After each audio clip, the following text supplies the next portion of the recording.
मोर प्रिय पिलामाने आशा करी समस्ते बहुत ही भलरे थिबो। फाइनली देखंतु सेंट्रल यूनिवर्सिटी ऑफ कर्नाटक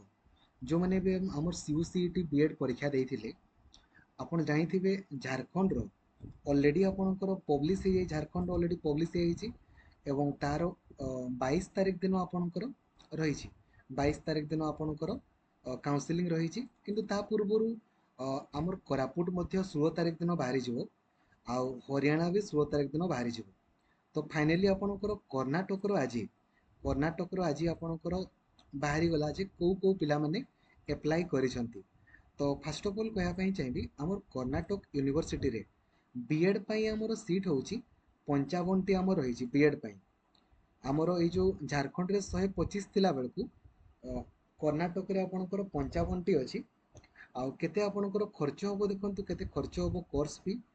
25,540 एटा गुटे वर्ष को खर्च होबो। आउ सेकेंड वर्ष को आपणकर सेम आउ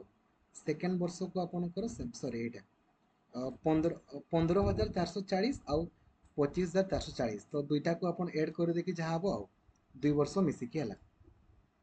तो एट देखि दियंतु हमर ओडिसा पिला गुडा पूरा भरी भरी देखंतु वर्षा प्रधान देखंतु इंद्रजीत प्रधान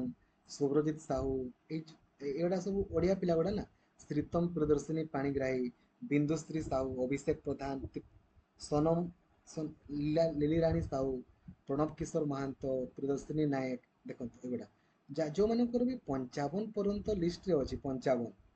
कि 100 पर्यंत भी लिस्ट रे अछि ना नॉट ए प्रॉब्लम से मानकर हे जिवो कहीं ना एक रे दूर अच्छी जो पिला माने जीवे जीवे आउ जो पिला माने जीवेनी जीवेनी कहीं ना दूर जिनस ना तो हुए तो आपणकर हुए तो एमती आपणकर हो पारे जदि आउ गोटे लिस्ट बाहरला देन मु आपनको जनईदेवी कहीं एमनकर डेट एपर्यंत रिलीज कराइनि आपण माने सिंपली सेंट्रल यूनिवर्सिटी कोरापुट रो ऑफिशियल वेबसाइट को जिवे cuk.ac.in एडमिशन ने क्लिक कला परे पीजी एडमिशन ने क्लिक करिवे प्रोविजनल ओमनिबस लिस्ट अच्छी या क्लिक करेंगे तो आप चेक करेंगे आज आपंकर पब्लिश होता या क्लिक कले आप चेक करेंगे ठीक अच्छे। तो यहाँ हूँ आपंकर डॉक्यूमेंट वेरिफिकेशन हम तो डेट वगैरह तो आसनी आसिले मुझे जनईदेवी आपण मानकर ना अच्छी आपन कंग्राचुलेसन्स आपन से पढ़ाई चाहूँगी काउंसलिंग जी एडमिशन करदे आउ ना